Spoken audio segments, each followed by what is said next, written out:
一会儿亮相的时候，免不了有美女和你争奇斗艳，还有闪光。哎，包子。还有闪光灯闪，别怕。我有什么可怕的？反正别人看的是你包一凡的女朋友，丢脸的人是你，又不是我。我只关注你的那些班花校花。哎呦，你担心校花啊？包总，王总您别站着。包总好。哎呦，你也来了。说不定里面有你的老情人呢。你是在吃醋吗？哎呦，这让我很开心啊！包总来了。Hello。我才没有吃醋，我不想长某人的志气。不要说大话。哎，包总。哎，女朋友啊？是的，很漂亮啊。漂亮吗？包总，这谁呀？给介绍介绍呗。我未婚妻。Hello。嗨。你没看见大家都在看你吗？哎，包总，你来了。哎呦，女朋友很漂亮。谢谢。我们先去那边聊会儿。看见没有？大家都在看你呢。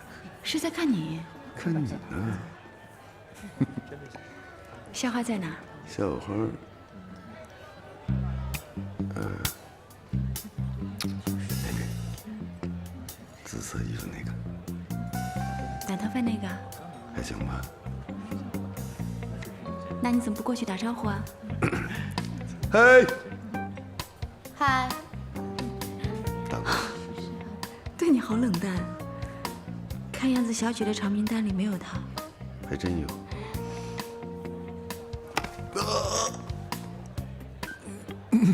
都过去的事儿了。让我们掌声有请新郎新娘。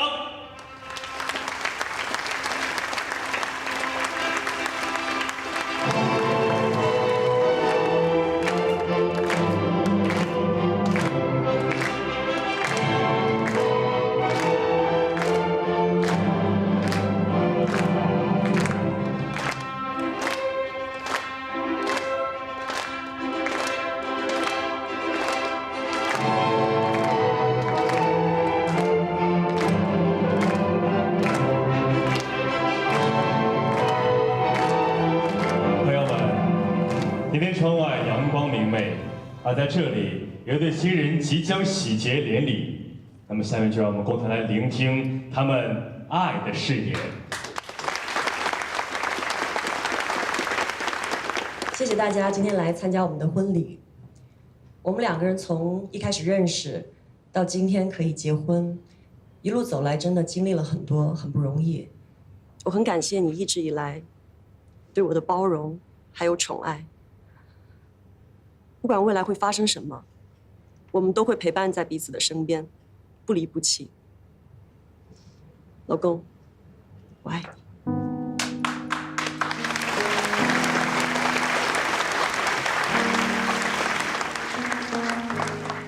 老婆，我愿意用我的一生去陪伴你度过漫长的生活。我爱你。这孙子平时嬉皮笑脸的，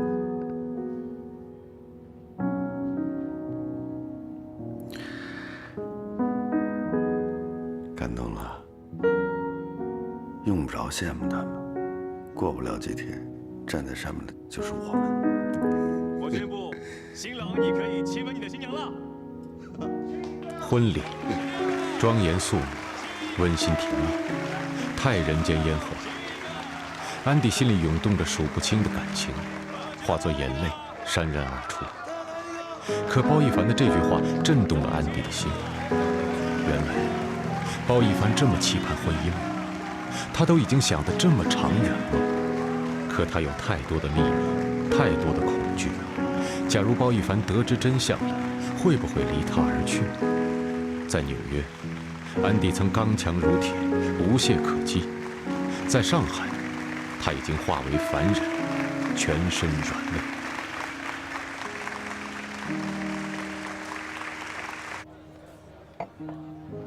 真不是我说你，哎，你这办的什么呀？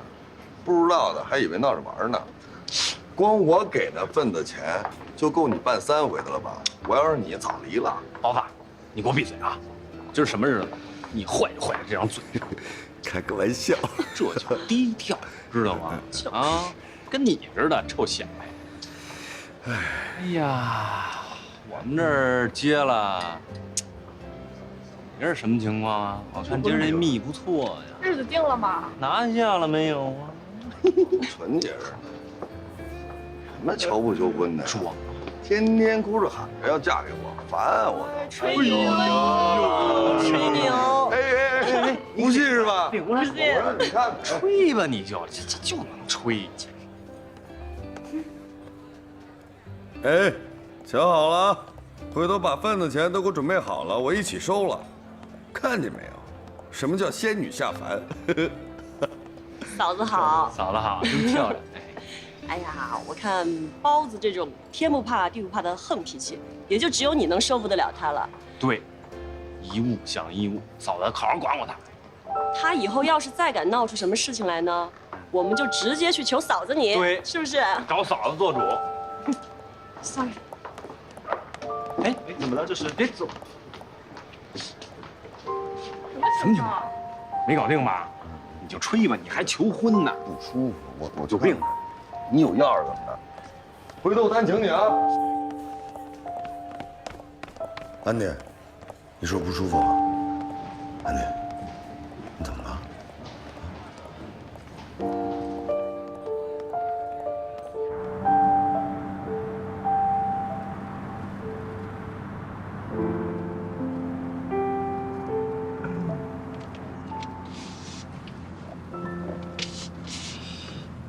是不是我刚才开的玩笑有点过了？没有啊。其实嫂子也没说错，至少这个世界上只有你能把我收了，对吧，主任？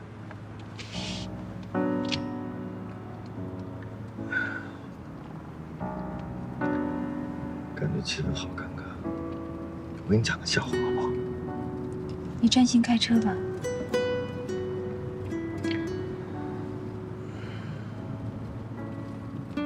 安妮，你跟我在一起，是不是特别的压抑？有吗？还有吗？你自己看看，都在脸上写着呢。哎，明媚、落寞、明媚，多好的对比！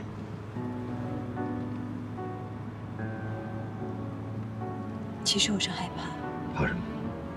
结婚吗？谁都有这么一遭，又不是上刑场。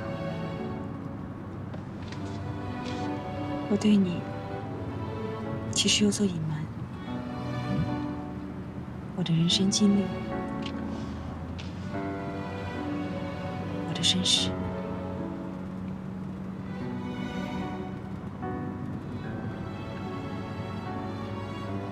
如果往事不堪回首，不说也罢，我不在乎。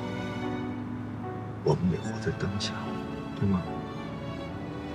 我在乎。看到刚才那场婚礼，我更加觉得，两个人面对爱情，应该更神圣、更真诚、更透明。我有点不理解了，你是对我不够真诚，还是不够透明？别瞎掰了，好吗？哎，你是已婚人士啊，还是在你心里头又藏了一个别的人？不可能，你藏不住。你对我一向坦白，还有什么要说？我的天才，把车靠边，靠边。把车停下来，会有危险。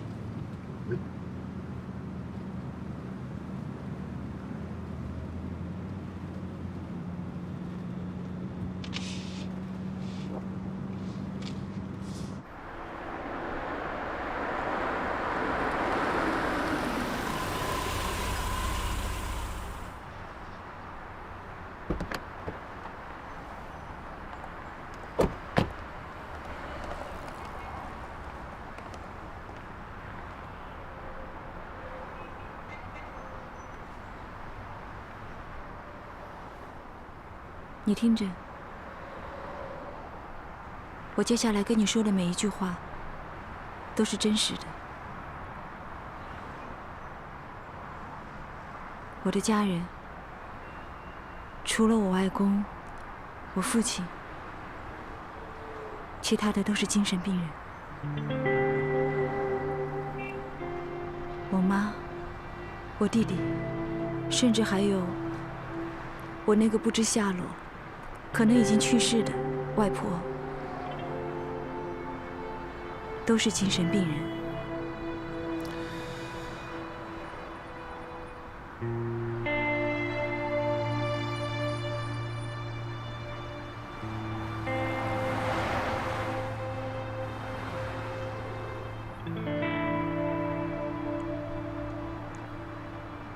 没关系，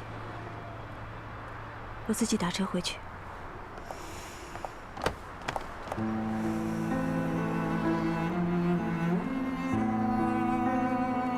你也听着，我爱你。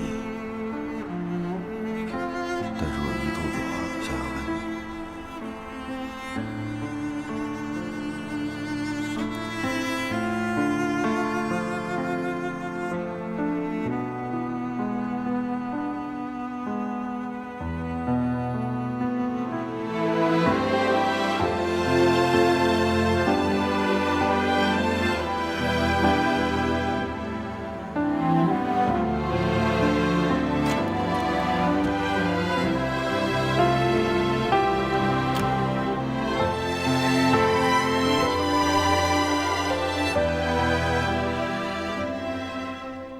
谢谢。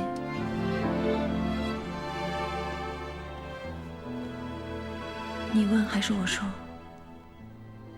我问。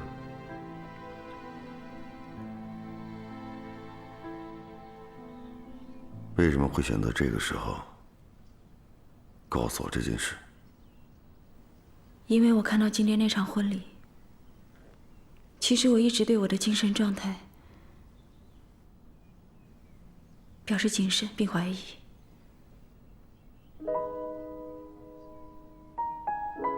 上一次惨痛的恋爱经验告诉我，我最好单身到底，所以我从来都没有想过再恋爱。但是我又无法抗拒你的存在。本以为你对我并不会持久，所以没想跟你交代什么。但是今天这场婚礼，让我真的感觉到，你把我当作结婚对象了。你想要跟我天长地久，所以我更应该告诉你真相。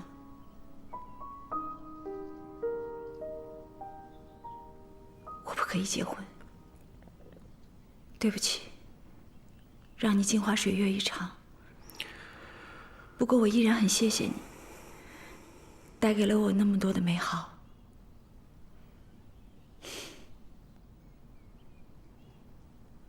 就这样。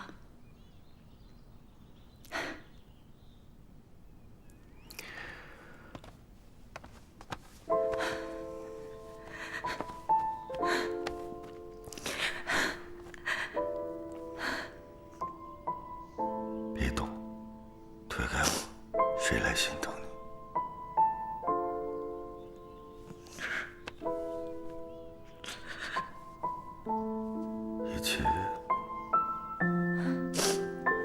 一切都是最好的安排。对不起，我不该误会你，我向你检讨。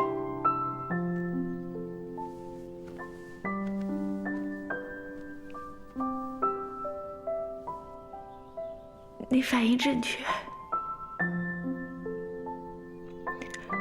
都是我的错。我错，我错。我承认，我刚才的想法有些邪恶。我以为你并不爱我，所以在我表白心意的时候，你才用什么真相来搪塞我。就像我妈说的那样，你对我根本就没有感觉。各种乱七八糟的东西全都装在我脑子里面，让我猝不及防。我好失望。你怎么会是那样的一个女人呢？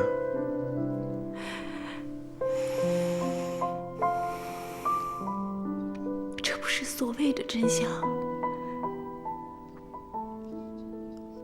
这是真的真相。我知道，我一直不明白，你这么优秀的女孩，怎么会单纯的那么多年一直等着我出现呢？我现在明白了。是啊，你之前一直在拒绝我，可真相怎么了？别拿真相推开我，这几个月的感情你放不下。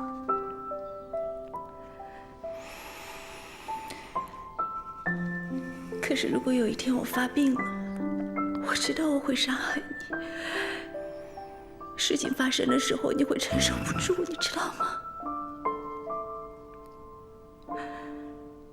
如果真的有那么一天，在那天到来之前，我们更应该珍惜我们在一起的每一天。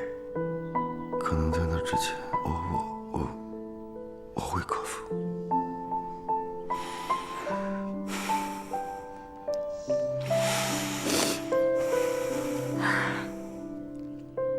当初是我死皮赖脸的，非要把你追到手的。就算将来发生了什么，不怪你，那是我自己的选择。千万不要为了表白态度而让我离开你。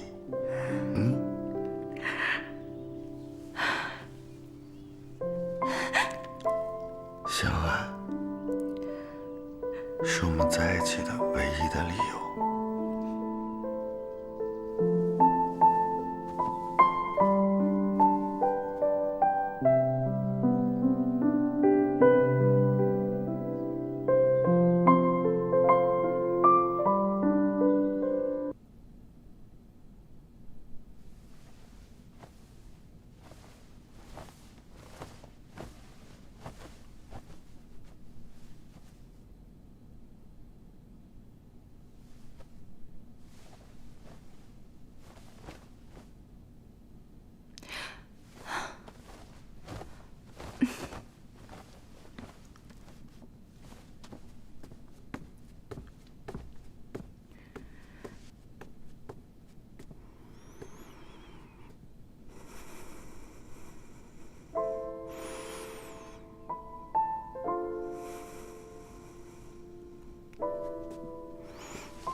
你怎么起来了？想跟你在一起。别担心，我只是在想一些事情，压力有点大。我压力也好大。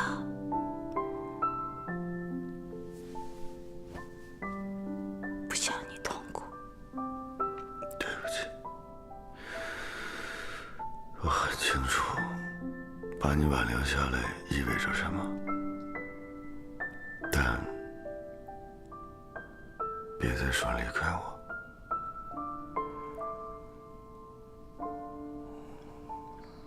哎，我之前跟你讲过我爸妈离婚的事情吗？没有啊。之前是我爸在外边有了别的女人，我妈发现后，发动所有亲戚去捉奸，一直闹到法院。为了分割那点财产，什么难听的话都说出来了。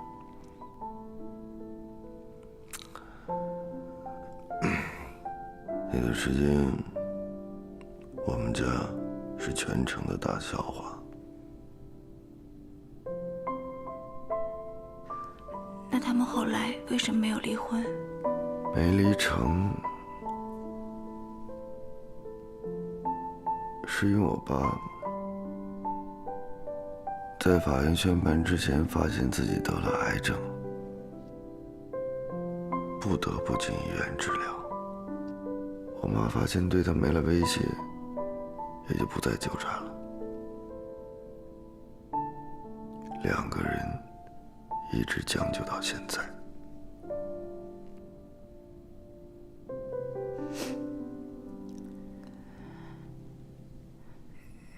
干嘛跟我说这个？嗯？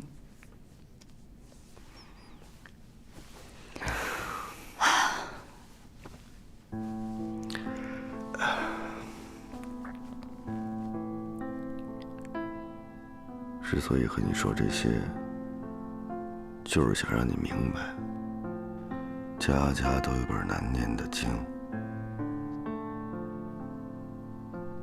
我爸妈勾心斗角几10年，我们家又能好到哪儿去呢？我不是不清楚，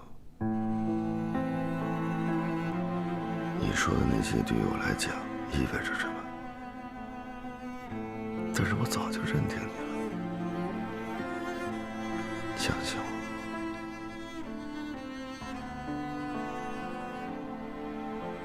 不管好坏，我都有勇气去承担。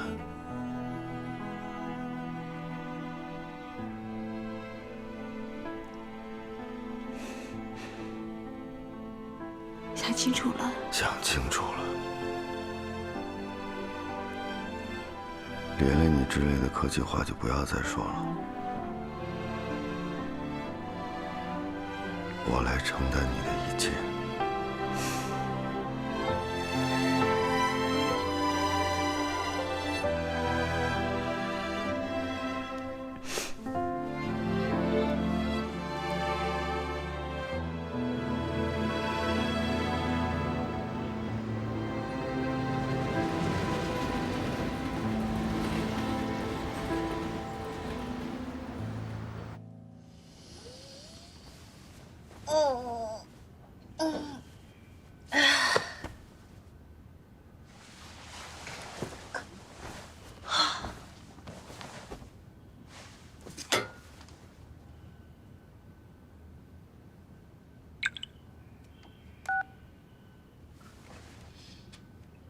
好，您所拨打的电话已关机。Sorry, the subscriber you dialed. 什么情况？不是24小时不关机吗？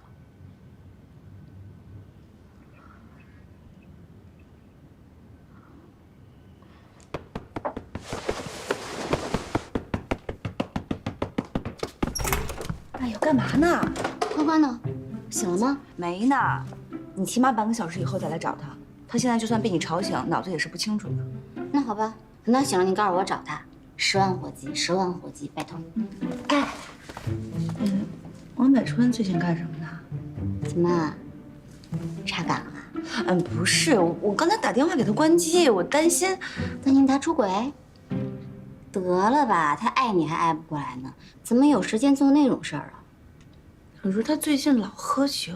做生意嘛，男人不靠喝酒怎么拉拢感情啊？你们家王总算是肯吃苦的了。早年间只有我爸那一辈才肯做那种喝了抠掉、奉陪到底的辛苦差事儿。去年过年送你爸回家，我在路边撞见他跟人应酬。你想，开了1天的车还肯这么做，就证明他是个实诚人，肯花力气做事儿。怎么，爱你爷爷没有人陪呀？喝进去再抠出来，嫌恶心啊？不是，这年头的钱可不好赚，没有家底儿只能拿命拼。你不是挺贤惠的吗？煲汤养养男人，别总要求他陪你、接送你什么的，人家赚钱也不容易。记得跟小关说啊。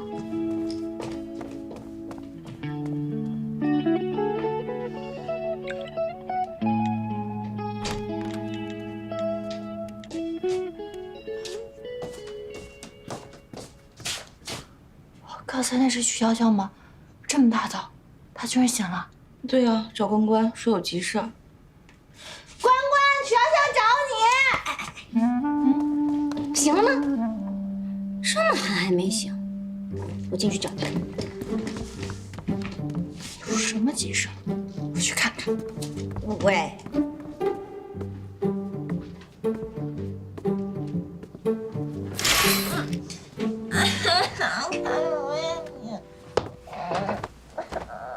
乖小宝贝，你快睁开眼睛看看我呗。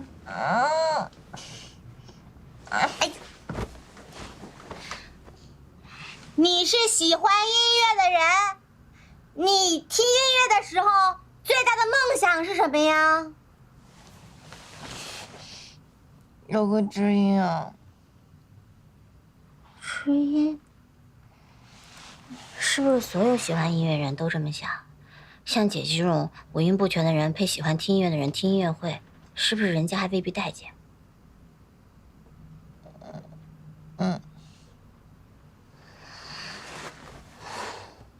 完了，姐豁出去2个耳朵，打扮的美美的去陪赵医生听音乐会，人家还未必待见。还有什么别的问题吗？有呀，你现在最想要什么？听音乐用的耳机啊。我就知道没有问错人。但是赵医生好像前个月发工资的时候，据说给自己买了一副还不错的耳机。不行，这个方案不行。而且耳机也太便宜了，我得给他买点贵的，怎么也得花个5万8万什么的。那就来个功放呀，最好还有一个影音厅，然后再有一个放映屏，那就太完美了。不过现在好多音乐都是直接从网上下载的，肯定还是耳机最实用。你问这个干什么？懂了，我拍赵医生马屁哦。谢啦。哎，你这么早把我叫起来，就是为了问这个呀？对呀，谁让我那么爱他呢？好的设备还得配好碟吧？我问一下我朋友好的设备在哪儿买，回头我再找你啊。接着睡吧，接着睡吧。哼，出息！那比你倒追赵医生强。我敢追，我还追得到，你行吗？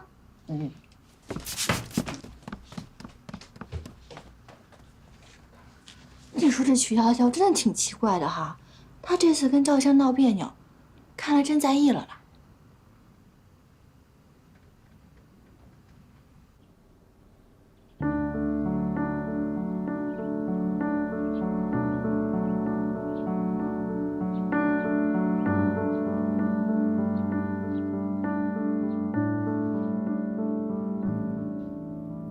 手别再颤抖，别再梦游，别再让泪随风掉落，酒喝干再走，不留给以后，别躲在暴力的尽头。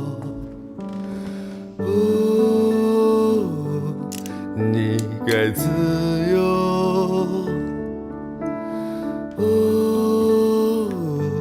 你该快乐，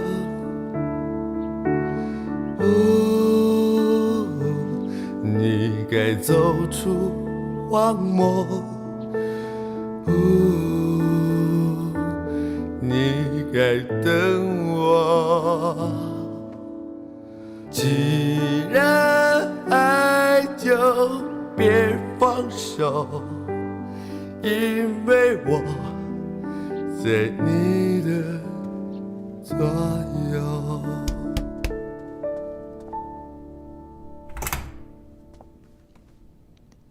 那个，我就想跟你说，其实我最想要的是以后有辆代步车之后，就能换上全套好的音响，再加几张好的碟。这样子上班的路上就不会觉得特别漫长和枯燥了。乖乖，我就知道你最好了。你在帮我个忙啊！看到好的 CD 呢，不需要替我考虑，果断帮我拿下。我先放5000块钱在你那里呀。不用，我就网购回来，你自己付钱就行了。你不会害怕我挑的不好吧？你跟赵医生品味一致，托你办的事儿，我绝对放心。那我先回去了。Andy，这么么早出门啊？今天要保镖吗？我可以哟。想做早餐，发现冰箱里又没有牛奶，又没有鸡蛋，去买。你们怎么都这么早？我刚才跟冯大姐正说起来，我去年过年的时候回她老家，看到王总在路边抠酒的事儿呢。Andy 呀，你要作证哦，当时你也在场的哦。都过去这么久了，干嘛要提这件事儿啊？行了，我了解了。干嘛那么替他说话呀？那当然了，我现在跟王总可是合作关系，你做好王总的后勤，我这边手头也顺利呀，是吧？哎，等等我。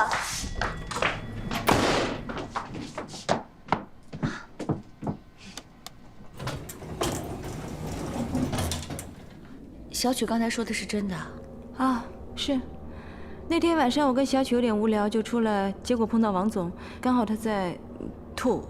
这样喝酒挺辛苦的，做生意不容易啊。国内这叫应酬。我应该想到他会跟客户这样应酬的，只是每天我们俩衣冠楚楚的约会，我都忘了他会有应酬这茬。昨天晚上肯定是喝多了，电话关机一直打不通，挺反常的。你们本来就住在一个城市，想见面随时都可以见啊。可是真的很担心，我怕他酒后出事儿，主要是怕他酒后驾车。他不会吧？我觉得他是个很自律的人，你不用太过担心了。我能不担心吗？我为他简直是操碎了心，他是我男朋友。哎，我告诉你，一男一女从对面走过来，如果这个女的呢一直板着脸不耐烦的样子，偶尔会训斥男的一遍，那就说明这两个人呢不是夫妻关系，就是接近夫妻关系。是吗？我怎么觉得有时候我就这样啊？哦，呵呵，其实吧，王柏川挺好的，但是跟他越接近，越发现他毛病多。我恨不得一天之内就把他塑造成完美形象。你换成别人，谁会这么操心啊？哎呀，好吧，看他这么辛苦，这几天下班后就不出去折腾了，去他那儿给他做饭去。做一个烟火味十足的黄脸婆。走。啊，这么听起来的话，我最不合格了。那我得改一改。改什么改啊？女孩子就应该骄纵一点，骄纵不了几年了好吗？结婚生孩子以后啊，就只能当牛做马喽。这么丰盛，不想给我好好补补吗？来不及做，就出去买了一点。吃饭吧。行吧。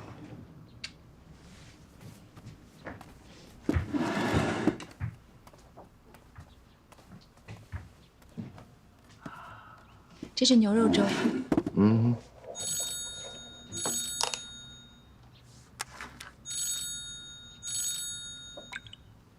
韦老爷，刚才秀妍院长来电话了，说有一帮人到福利院要把你弟弟接走。是什么人？是之前收养我弟弟，然后把他抛弃那家人吗？可不可以报警？不是那帮人，这帮人是一个男精神病患者的家属，挺潦倒的。他们说这个人是你弟弟的生父，非要把你弟弟接回去抚养。什么意思？就是这个人也是个精神病人，那他怎么抚养我弟弟？问题就在这儿呢。他们说让院长把你每个月交给福利院那1万块钱给他们，我就不知道他们从哪儿打听到的风声了，这不就上门认儿子来了？这1万块钱，对于他们来说能过上1个月不错的日子了啊。但秀妍院长倒是说了，说这个男精神病患者跟你弟弟确实有相像的地方，尤其是发病的时候，特征就是痴呆。难道我弟弟的病遗传不是来自我妈妈？这个事儿现在还真的不知道。不过如果是真的话，对于你来说倒是件好事儿，起码来说遗传概率要低得多了吧？你看这事儿怎么办？反正我觉得从安全角度来说吧，你不适合直接跟他们接触，而且你出面也不方便，要不就交给我来处理吧。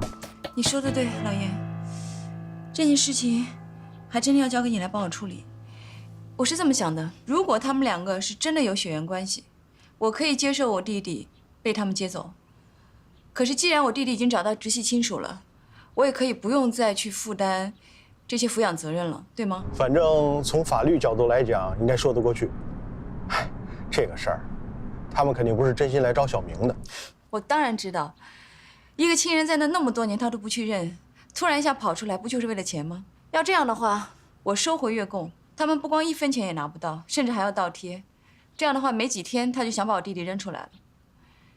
我可以忍心把我弟弟交给他们几天，我相信他们应该不会把我弟弟饿死吧。如果真的是要拼耐心的话，那我可以跟他赌一把。也只有这样了，只要你忍得住。哦，对了，我还觉得你最近别去福利院再去看他了。如果再碰上那帮人跟你要钱要什么的，主要是他们如果顺着你的线索再找到上海来，那真的你就避不开了。我明白，谢谢提醒。有什么事情随时给我打电话。我正在去的路上，有事儿我随时告诉你啊。拜拜。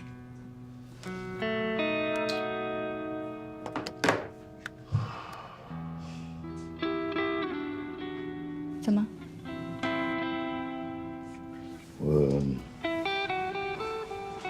我觉着得赶紧把你弟弟接出来，我给他找个地方，找人专门照顾他，让他远离是非。我之前也是这么打算的，但是把他带大的秀媛院长人真的很好，我弟弟很依赖他，跟他在一起生活也很幸福，所以后来我就每个月给1万块钱生活费，剩下的钱就算是给养老院做慈善。其实这个钱秀媛院长自己拿去用也没关系，没有他就没有我弟弟。主任，你的办法从理论上来讲没有任何问题，可你知道在农村1万块钱意味着什么吗？这帮人绝对不会善罢甘休，很有可能直到弄死你弟弟为止。我这么跟你说吧，全市每个月的工资平均3000左右，农村的收入不过1万2、3，你出手每个月1万块钱，让人疯狂啊！真的？当然了，我管理工厂那么多年，我手底下几千口子外来务工人员，我能不清楚吗？有些地方富庶点还好，有些地方穷山僻壤的，他们连买块香皂、买个牙膏都舍不得。1个月1万，那等于白来的，你让人怎么想啊？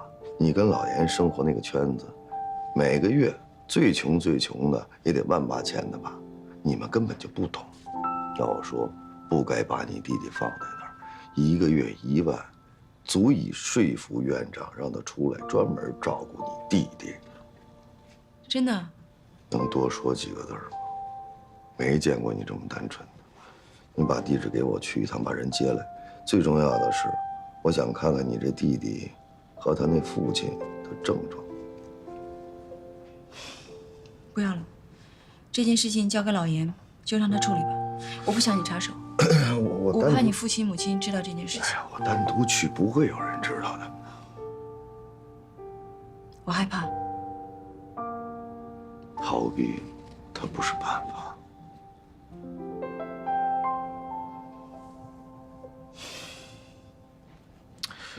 亲爱的，你还是让我去吧。毕竟事关你和你弟弟，我只要亲眼比对了你弟弟和他那个父亲，我心里才能踏实。总是这么猜，不是回事儿。这样，你跟老严说一声，我也把工厂的事儿安排一下，这就过去。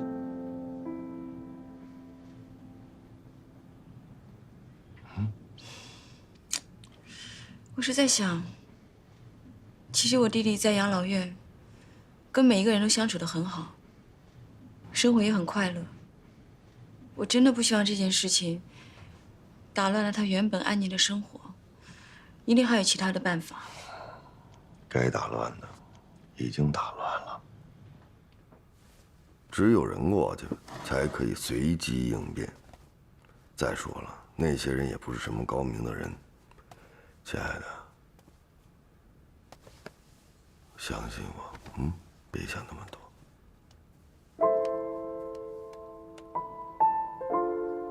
说这么半天了，还没够 morning kiss 呢。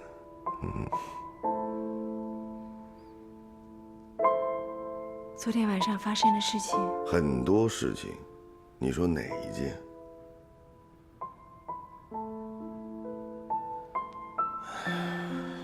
心理障碍之类的玩意儿，对于生存来讲，那是奢侈品。如果我们想生活得好，就不能太在意那些。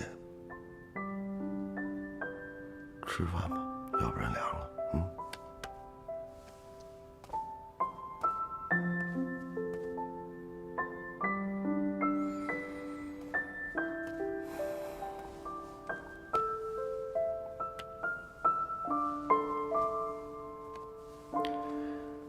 亲爱的，相信我，把这一切都交给我。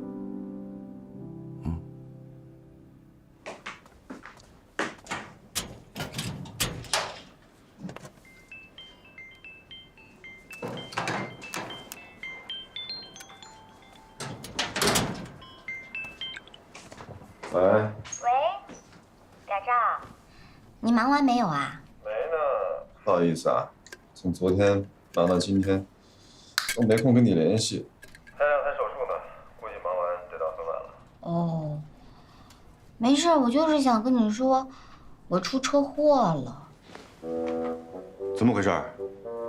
你人没事吧？有事儿你不也过不来吗？你不还要做手术呢吗？对不起啊。没事儿，没事儿，没事儿，我人没事儿，就是车撞坏了，得送去维修。这2天我可不可以借你的车开一下呀？行啊，那你现在能开车吗？当然可以啦，是别人撞的我，又不是我撞的他。那这样，我待会儿打车过来，把你的车开走，顺便给你带好吃的 ，OK？ 行，你路上小心点啊。拜。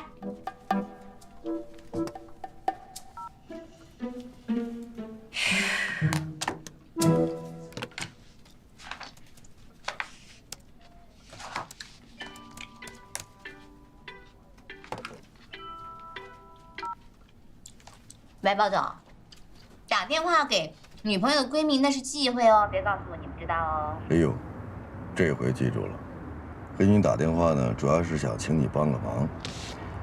我最近有些事情要处理，不能陪在安迪身边了，希望你能帮我照看着点儿。安迪，他不需要帮助吧？要不然你明确指示我努力领会精神。指示倒不敢当，只是希望你能给我通个风，报个信儿。你也知道，安迪这个人独立，他最近遇到一些事情，我挺担心的。求你帮个忙，每天给我知会一声他过得好不好。我真是没办法了，才出此下策的。不是我才请你帮忙的。这么宝贝呀，有古怪。行，这次就算是为了安迪，我就不敲你竹杠了。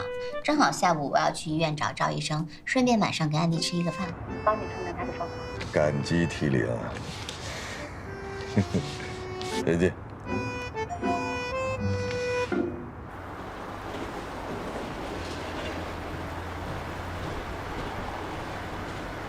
好好的，你说包总怎么那么关心安迪呀？安迪有这么脆弱吗？关心则乱，很正常。听上去好像很甜蜜的样子。那你呢？你乱不乱呀？你说哪方面啊？那方面。哪方面？那方面。不明白你在说什么。说不说？说，乱不乱？啊，我呢，不会那么乱。但是你放心，我很科学，不会让你觉得很受束缚。科学更要真的命了。不跟你说了，我要走了。我跟安妮约好了一起回去。行，路上小心啊！回来给我发微信。哦啦，你记得吃完哦。拜拜。拜拜。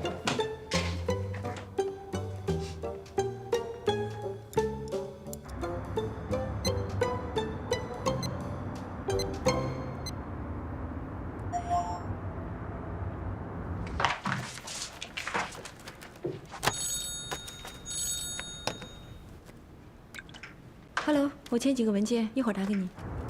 好吧。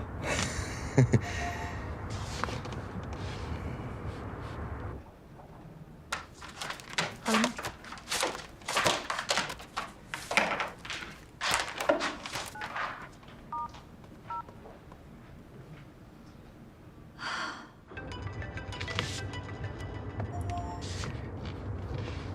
怎么？查岗，顺便告诉你一声，我出发了啊。注意安全。我不要紧，我怕你突然想不开了，又不肯让我分担了，只是钻着牛角尖儿想着跟我分手，一个人逃到美国去。你告诉我，我上哪儿找你去？不会。不会最好。哦，对了，我已经拜托老谭这几天帮我照顾着，你只需要安心的工作，安心的休息，等我消息。喂，你怎么连老谭你也围追堵截？那这就没办法了，从一开始就是我追着你，想没点经验那是不现实的。下班了吧？快了。对了，我一会儿约了小曲吃饭。哦，他电话打进来了，我不跟你说了。嗯哼。Hello。差不多了，你到了吗 ？OK， 那我下来。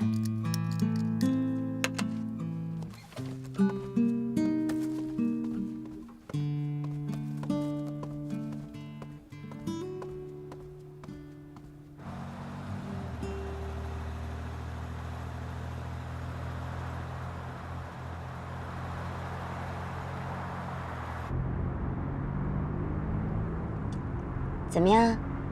我刚骗出来的，我准备给赵医生的车上装一套高级的车载音响，给他一个惊喜。这车还不错啊，音响很差吗？我想给他装一套更好的呀。他每天上下班都愿意听音乐，我想要讨好他。爱一个人，为什么一定要讨好他呢？你是不知道，安迪，我每天跟他在一起，其实压力好大哦。我总觉得我不能真的让他开心。有些时候，我觉得我表面上把他逗乐了，可是他心里还是在嘲笑我没有文化。你放心吧，他早就习惯你没有文化了。嗷！我最烦你们这种文化人啊，总是嘴上涵养，心里鄙视。你个小包总，你们俩这种异地恋是很危险的，你知道吗？你可千万不要相信男人的定力啊！反正我是不会相信，伟大的爱情是可以靠自觉来维持的。所以，我要想尽一切办法，我要把他绑在我身边。我不这么认为。我觉得看得太紧，他反而会跑掉的。再相爱的两个人，也是需要彼此的个人空间的。哪个光棍过来的不想个人空间呀？但是他是我的人，既然我们在一起，我们的个人空间就应该在一起，我就有权利看他的手机通讯录，看他短信，他也可以看我的呀，这样才是真的一对呀。你这样不累吗？不累。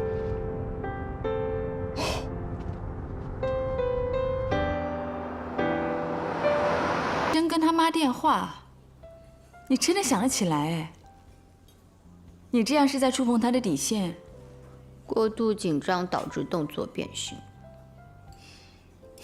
好啦，我就是紧张，我怕他妈不满意我。听音乐会、看话剧也是。我根本都听不懂，困得要死，恨不得拿2根牙签把眼睛撑起来，可是还得装作很感兴趣的样子。既然都那么痛苦了，那你为什么不跟他分手啊？不行，我要跟他在一起，就要！我爱他，爱死他了，不痛快也愿意。那我就帮不了你了。你帮不上我忙，你只需要帮我保密就好。我好爱他。其实我也真的很佩服你，敢说敢爱的。我长这么大，还没有跟哪个人说过“我爱你”这3个字呢。一遇到这种……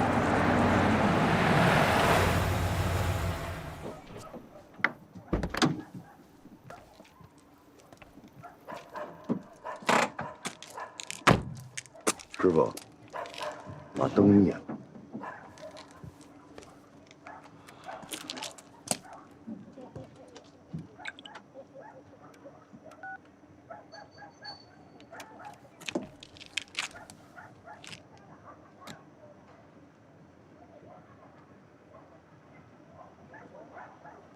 哎，亲爱的，我已经到岱山了，跟校园院长把情况了解了。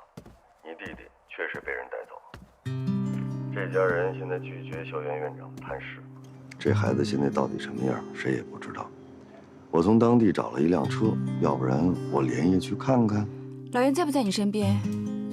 这么晚去了一个陌生的村庄，很不安全的。大半夜的，我上哪儿找他去啊？你放心吧，我这儿有老客户。多少年的交情了，你不用担心。可我还是不放心，要不你还是不要去了，回来吧。我人现在都已经在这儿了，我怎么着都得过去看看去吧。再说了，你不担心你弟弟现在什么状况吗？你放心吧，我就说，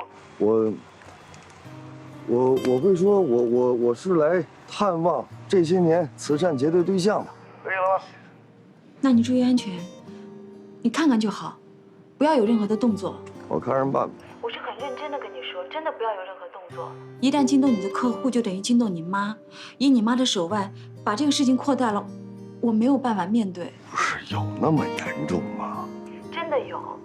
行，我在做任何决定之前，先征求你的意见，可以了吧？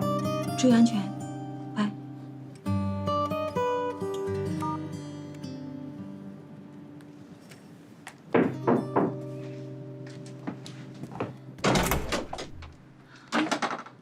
有空吗？看你好累的样子，陪我聊会儿。进来。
完了完了，安迪，我自身人士的毛病又犯了，你快救救我吧！还有这种病，没听过啊？这种病的典型就是找钱没本事，找茬一找一个准儿。我刚才看了应勤的朋友圈，他现在那个女朋友太贪了，要让应勤在房产证上写上他的名字，还要10万块钱的聘礼，全套的头面首饰。他怎么会在朋友圈发这个？不过本来也是相亲。没什么感情基础，婚前谈点条件很正常。再说他看中那个女孩是一个处女的身份，总要付出点代价。可这也太贪了吧！照这个要求啊，结婚第2天就离婚，那1半的财产就打水漂了。现代人呢，没有感情基础的婚姻，什么做不出来啊？要是真有这种事情发生的话，也是他为他自己的观念付出代价。人各有志，愿赌服输嘛。哎，也是。你说我怎么就那么多事儿呢？是不是挺婆婆妈妈的？但我就是觉得可惜，你知道吗？应勤那孩子本质挺好的，他怎么就不能跟小秋在一起呢？喂，你怎么样啊？什么？包总对你那么伤心，有没有想过要结婚啊？你知道的，不可能的。我知道，你是担心自己的身世又把人往外推，是不是啊？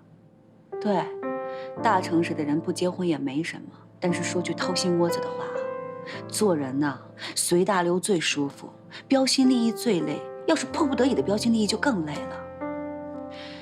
你是做派强势的人，又有这么特殊的身世。作为朋友，我真的想奉劝你一句：该妥协的时候就妥协吧，不要做非主流，困死在自己的心结里。就算你能力再强，腰杆再硬，怎么想怎么做都可以。可是有一个可以真心依靠的人，有什么不好呢？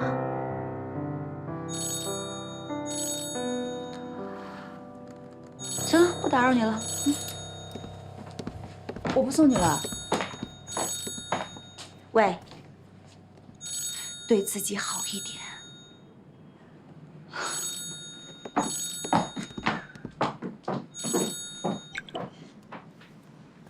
你到哪里了？我跟你说个事儿啊，我把你弟弟接出来了。你说什么？对不起，我没有遵守我之前的诺言。你为什么总是不听我的意见呢？安迪，我保证你的意见对我非常非常的重要，但是我不得不这么做。你总是有理由，你总是有理由。你弟弟被关在一个生活棚里，吃喝拉撒全都在里面，我全部都告诉你了，你还是要这样。他不仅仅是你弟弟，他也……我真的会被你害死。看着一个人活得连畜生都不如。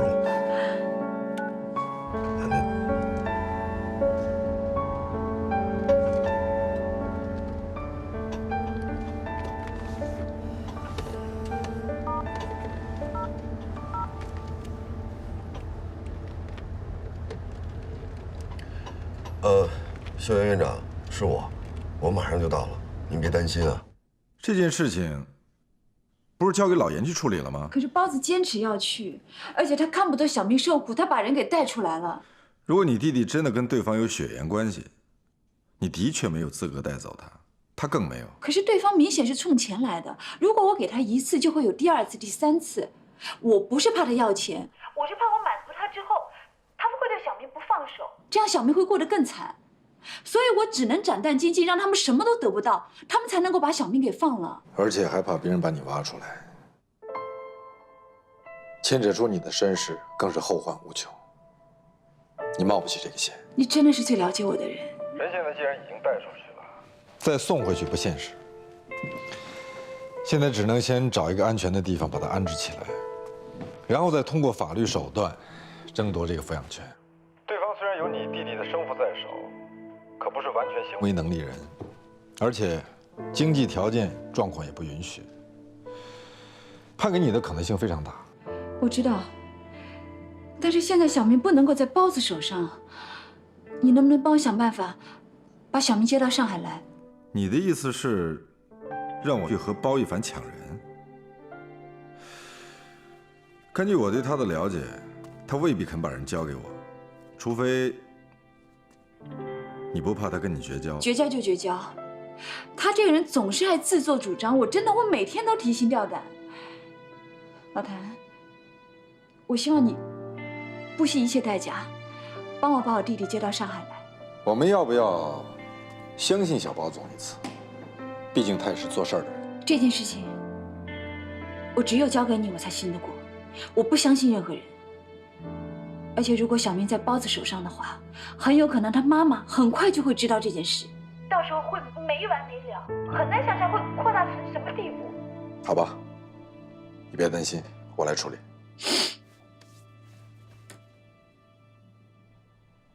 挂电话。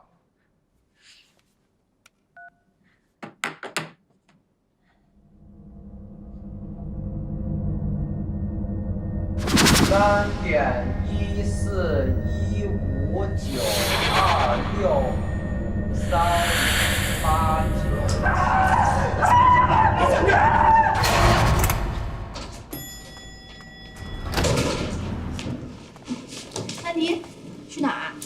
安迪姐，你干嘛去啊？上班。不是，你上班穿一个拖鞋呀？哦，没事，我有事。安迪，你看我买了菜，我准备回去弄点面条吃。饿了吧？去我屋吃宵夜。对对对，我正好有几个英文单词，我马上请教你呢。走吧，特别好吃，真的，咱一块儿吃。拿着酱。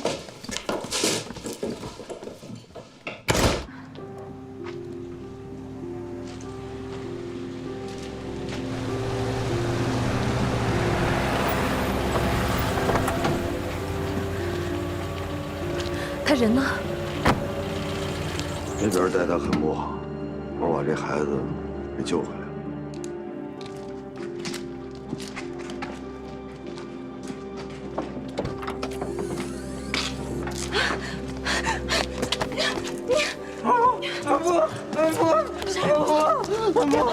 在这儿呢啊！别怕别怕，我在这儿呢。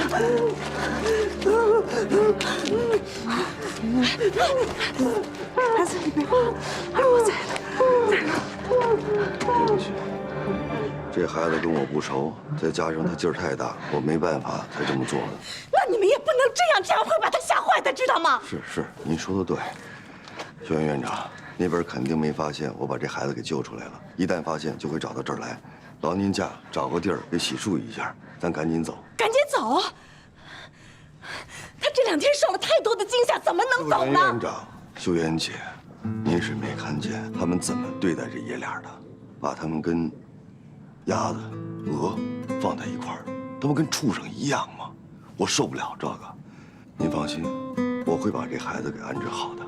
我到这儿来就是想请您跟我走一趟，这孩子确实受了太多的委屈了。要去新的地方，他不能再受刺激了。走吧，走。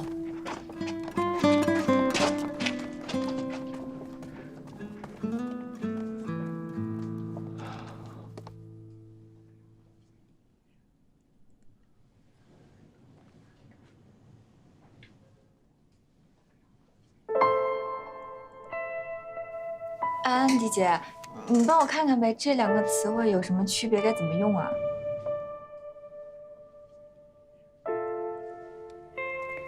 平时都用这个，很少用到这个。用这个是吧？哦，那我知道了。我还有个词儿要请教。安迪，你是不是渴了？这个水、酸奶，想喝什么自己拿。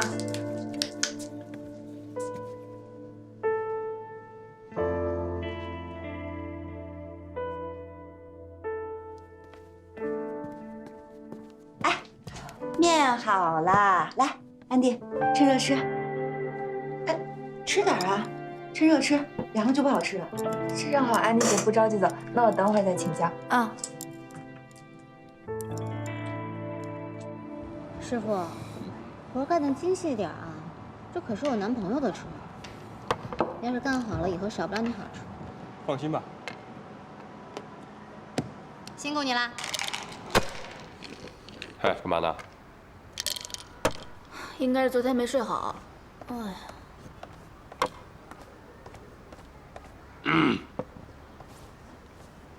哎，我就不明白了。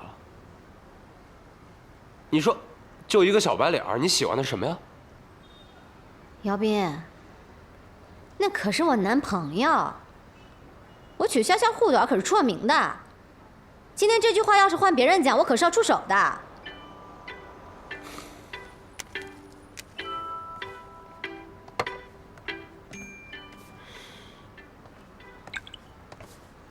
不是吧，包总？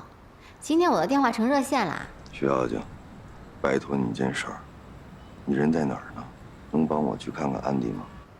他手机联系不上。不接你电话？什么情况？吵架啦？一句话2句话说不清楚。我们俩之间遇到点事儿，他跟我的看法不太一样。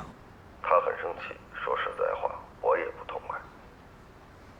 一会儿你见着他。他要是愿意跟你讲，你就听着；不愿意跟你讲，你也别问。帮我把他照顾好了。不是吧？你个大男人跟女人赌什么气呀？心疼就心疼呗，干嘛死要面子活受罪？我没跟你开玩笑，我是很认真的。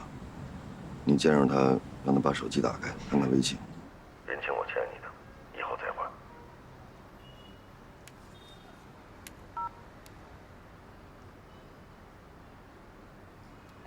走啦。你这么早就走了？正经事儿，下次再聚。你路上慢着点啊。他说正经事儿。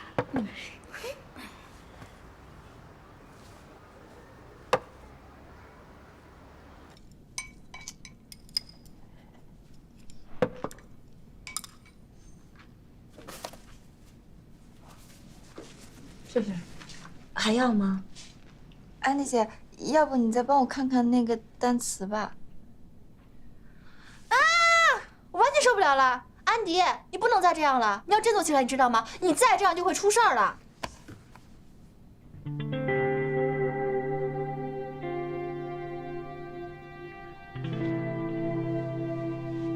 是会出事，真的会出事。安迪，安迪，安迪，安迪，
来。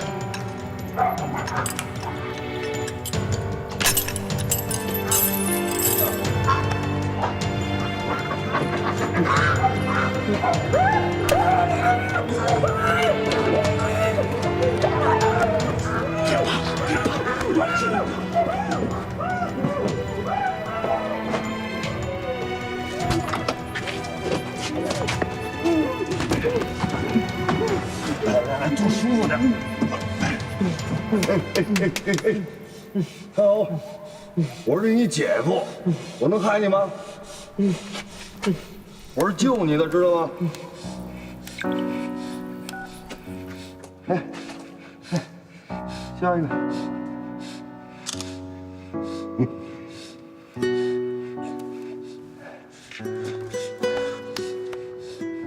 一会儿就安顿啊。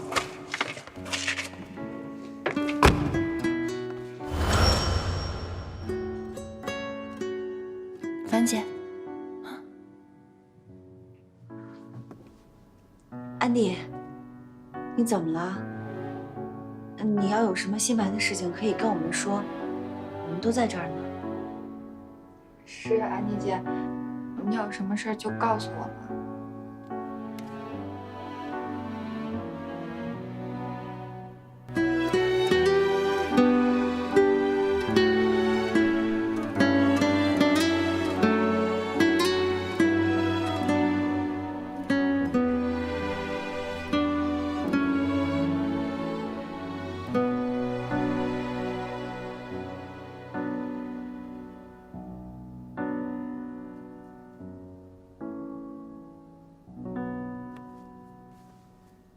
安迪已经完全乱了方寸，这不是他的计划。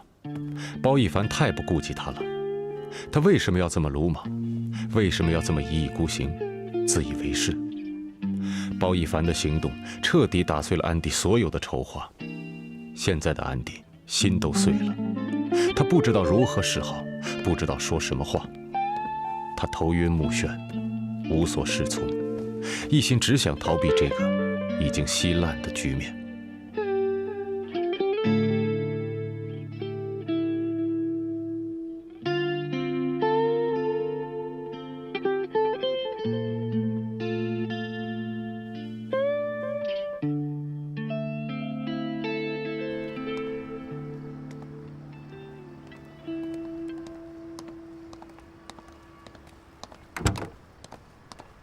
来，给我吧。来，让孩子先上车吧。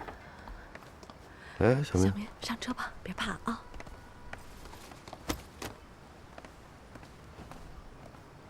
来，坐好。好。哦，对了，您上车。哦。秀媛姐，我拍张照片给她姐姐。来，小明，小明，来看我，哎，再来一张。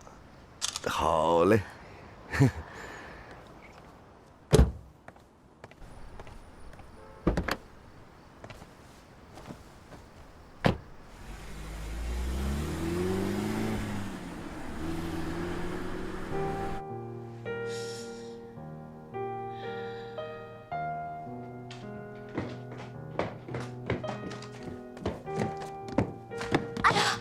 搬了一路累死我了。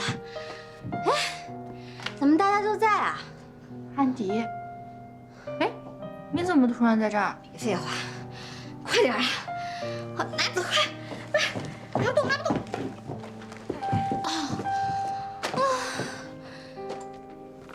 事情经过就是这样，说人之托，众人之事。不过我想，连你都解决不了的事情，我也没什么好劝的，不如过来陪你喝，省得憋在心里闷的。赞你一起。来来，喝酒，快快，安迪，安迪，喝点吧。我听别人说，当你心情难受的时候，喝点酒就会开心了。以前我也不信，但是前段时间我失恋，关关陪我喝了一次，真的管用。我不想喝酒。为什么呀？我不想用酒精麻痹自己，我讨厌失控的感觉。我现在需要清醒、理智。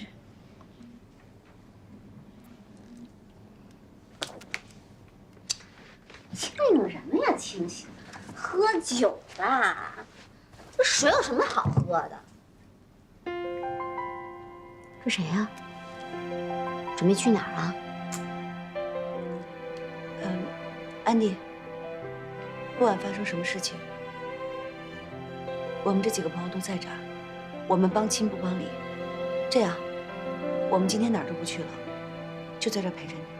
你放心，我什么都不问，也不会外传。我也是，我也是。你算我一个，姑奶奶打死也不八卦。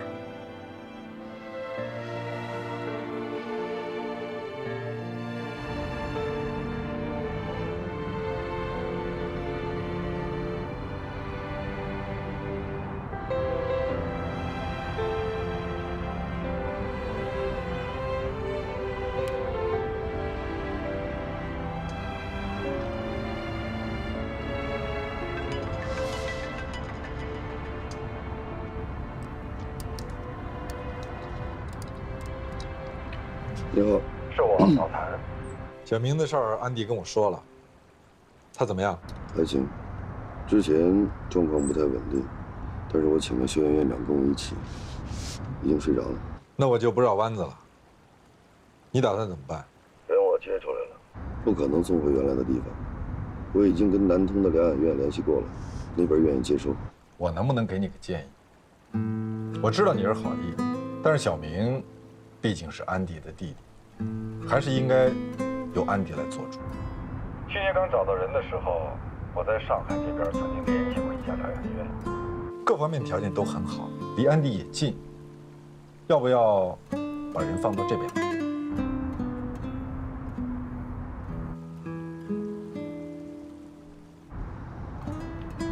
这是您的意见还是安迪的？有什么区别吗？陈总，很抱歉，这件事情上我跟安迪有分歧，我不太赞同他的态度。如果是他的意见，请他自己给我打电话。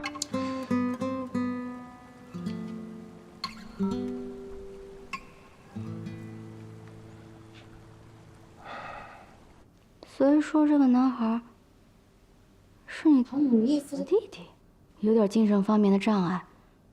他父亲为了汇你的生活费，把人抢了回去，包总又把人抢了回来。我现在不敢跟包子联系。我发现我越来越害怕承受他对我的关爱，我更害怕承受别人对我的猜测。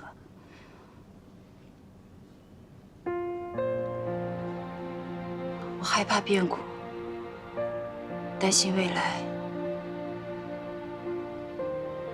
只想逃避。别为难自己，实在不行就逃避，没有什么大不了的。你知道吗？其实当我知道小明还有他父亲那边家庭的时候，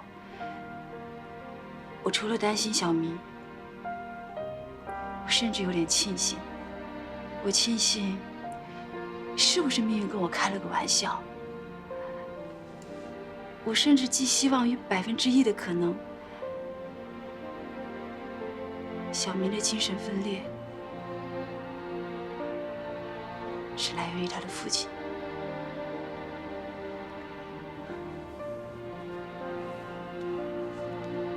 如果小明的精神障碍来源于他的父亲，那就说明安妮姐妈妈的精神疾病未必会遗传，发作的几率也就小了很多。安妮，你这么想没错，自保是常人的本能，尤其是像你这种情况，所有的人都会这么想。你换作是我们5个人当中的每一个人都会这么想。是啊，安妮你没错，你又不是圣人，干嘛这么苛求自己啊？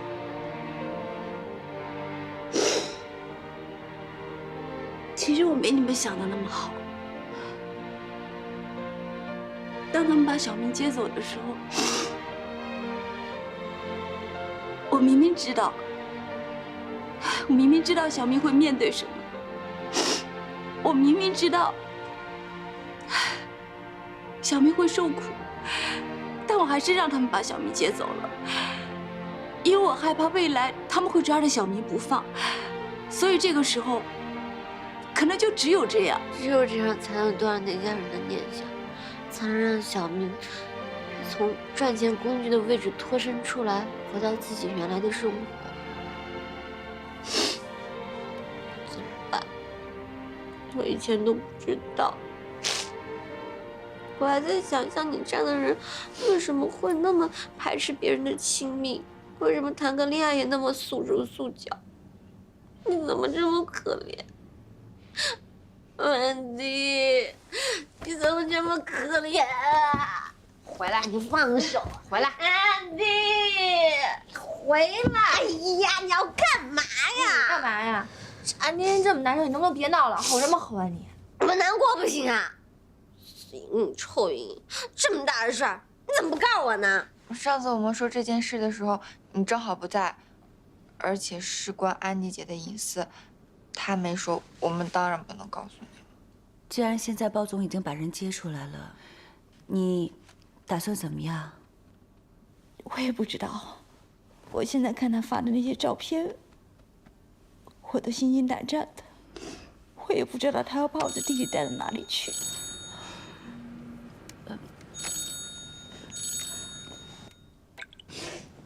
喂，老谭，怎么样？我跟小包总谈了一下，他打算一劳永逸地解决问题，说是已经联系了南通的疗养院。我建议他把人送到上海来，但是他现在有脾气，说既然是你的意思，让你亲自跟他谈。他在生我的气。有点儿。他们正在去往南通的路上，不过你不用担心，秀媛院长也一起跟着，小明的情况应该还好。我在想，既然人在他手上，我现在还不太好跟他闹僵，是不是还是你先跟他沟通一下？实在不行，我再想办法强行把人带回来。OK， 我明白了，谢谢你。